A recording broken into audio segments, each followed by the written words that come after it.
আমরা যে শৃঙ্খলা বাহিনী উত্তরাধিকার সূত্রে পেয়েছি, যে বিশৃঙ্খল পরিস্থিতিতে 24-এর ছাত্রগণ অভ্যুত্থান পরবর্তীতে যে বাংলাদেশ আমরা পেয়েছি, যে আকাশ সম উচ্চতার প্রত্যাশা জনপ্রত্যাশা আমরা পেয়েছি, আমাদের যেটা প্রত্যাশা আছে সবকিছু আমাদেরকে একই সাথে বিবেচনায় নিতে হবে। শৃঙ্খলা বাহিনীর আধুনিকায়ন, মনোবল বৃদ্ধি করা, তাদেরকে জনগণের সেবক হিসেবে কাজ করতে অনুপ্রাণিত করা, এই কাজগুলো একসাথে করতে হবে, যা আমরা করে যাচ্ছি। সরকারের 6 মাস অতিবাহিত হয়েছে। এই দায়িত্ব নেওয়ার পরে একটি ঘটনাও নাই, এমন কোনো অপরাধ নাই যেটা সংগঠিত হওয়ার পরই পুলিশ বাহিনী সেটা গ্রেফতার করতে পারে নাই বা বিচারের আওতায় আনা নাই। একটি ঘটনাও নাই। এটাই বাংলাদেশে বর্তমান সরকারের কৃতিত্ব। পুলিশ বাহিনী সহ সকল শৃঙ্খলা বাহিনীর আমি মাঝে মধ্যে প্রশংসা করি।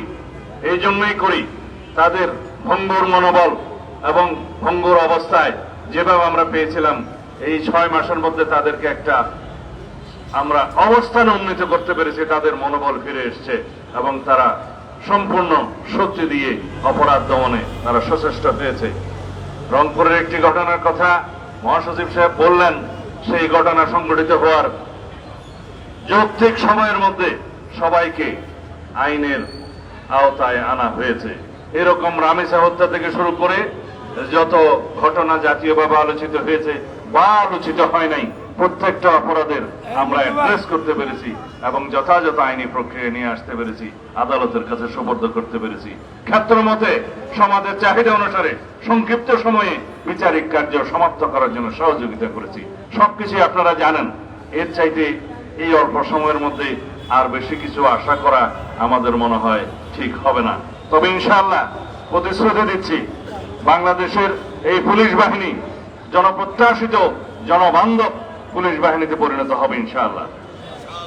অন্যান্য শৃঙ্খলা বাহিনীর আইনি কাঠামোয় পরিবর্তন আনা হচ্ছে এবং তাদেরকে যেমন অ্যাকাউন্টেবিলিটি এবং তাদের জবাবদিহিতা নিশ্চিত করা হচ্ছে, তাদের কর্মকাণ্ডের ট্রান্সপারেন্সি স্বচ্ছতাও নিশ্চিত করা হবে এবং তাদের জন্য যেমন আমরা বলি দুষ্টের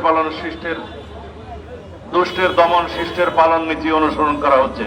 তাদেরকে আমরা পুরস্কৃত করছি, অ্যাওয়ার্ড দিচ্ছি, সনদ দিচ্ছি, বিভিন্নভাবে পদক দেওয়া হচ্ছে ভালো কাজের জন্য, তাদের কৃতিত্বপূর্ণ কাজের জন্য। তবে আমরা দুষ্টের পালনও করব। রাতারাতি বৈপ্লবিক পরিবর্তন আমরা কেউ আশা করতে পারি না। ইনশাআল্লাহ আমরা আমাদের মাননীয় প্রধানমন্ত্রী, এদেশের গণমানুষের নেতা জনাব তারেক রহমানের নেতৃত্বে নির্দেশনায় আমরা আইন শৃঙ্খলা পরিস্থিতিকে একটা এমন পর্যায়ে উন্নীত করতে পারবো, ইনশাআল্লাহ জনপ্রত্যাশা পূরণ হবে। এই বাহিনী জনবান্ধব বাহিনী হিসাবে নিজেদেরকে প্রতিষ্ঠা করবে। আপনারা সবাই সহযোগিতা করবেন, অন্তত তথ্য দিয়ে সহযোগিতা দিয়ে আপনারা সকল বাহিনীকে সহযোগিতা করবেন। ইনশাআল্লাহ আমরা আপনাদের সাথে আছি।